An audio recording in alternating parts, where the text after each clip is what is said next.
With Andre, was there any indication that there were any issues with his No, calf? I think it's just, he doesn't even remember doing it, straining his calf, and I think it's the same one he had last year, and so, it's a lot of fatigue, and, you see a lot of that around the league right now, as far as, fatigue pulls and that type of thing. So it's unfortunate, but again, that means somebody else has got to step up. I thought LK came in tonight and gave us some quality minutes.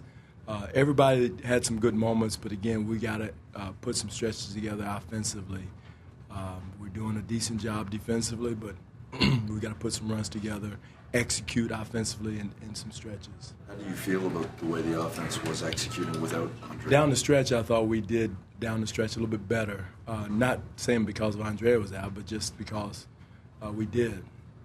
But we got to have more of that in the first half. I mean, we got to do it for more of the game, more so than just when our backs get against the wall.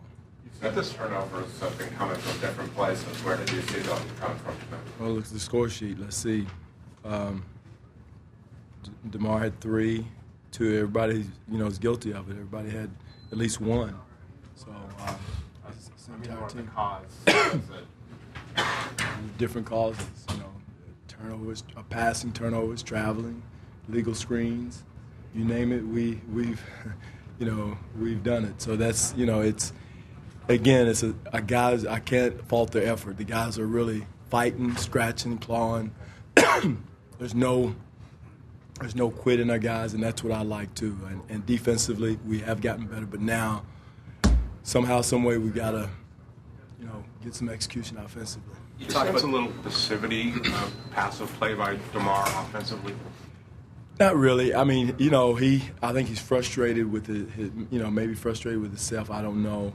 But, again, a lot of it is coming out of respect that the league has. They put their best defender, John Salmons, on him. And then they were bringing Cousins over early. So it's a line of respect, and that's one thing he'll have to get used to is our quick double teams, a man-and-a-half defense, and those things, and learn to play through that. And, that comes with experience. I mean, but he's gotten to the point now where he's gotten the respect. He and Andre have the respect of the league, and he's got to learn to play against a man-and-a-half, not only just his guy. And, and that's a compliment to him. What did you see from DeMar in the second half that you didn't see from him in the first? Well, we tried to get him stuff going toward the basket. His first play of the second half was for him to attack the rim, to get to the basket. I really feel like shooters should get sweat shots, see the ball go through the basket, and maybe it loosened up. I know it did for LB, going to the hole a little bit, going to the basket. He saw it go in and kind of got in the rhythm. So for all shooters, that should be huge. I know you weren't expecting a lot from Claza tonight, but you must be impressed with the minutes he gave. Really, it helped that he gave us a lift in the first half. He came in the second half and gave us a lift. He had no minutes restrictions. It's just, he did an excellent job at the 3 and the 4.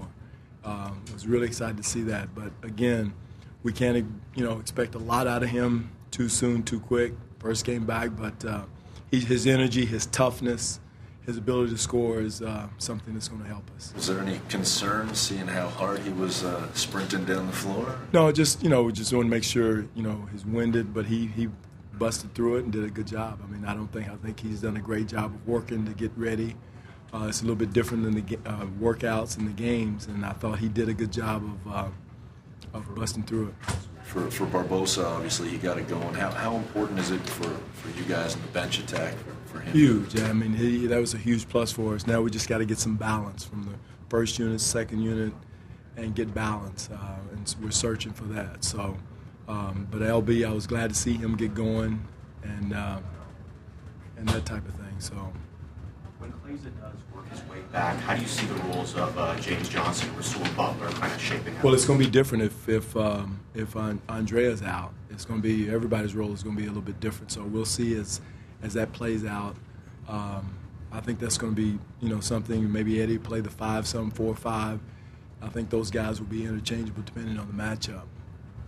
No answers for Cousins tonight. Was it just a mirror of the gas?